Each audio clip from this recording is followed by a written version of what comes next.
This is the finished product, or not finished, but I mean varnished. Yeah, you can see the scorch gel is coming out quite nicely.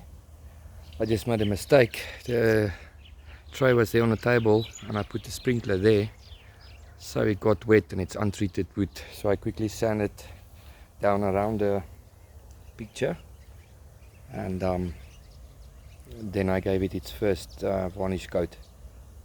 After it's dry, I will add another coat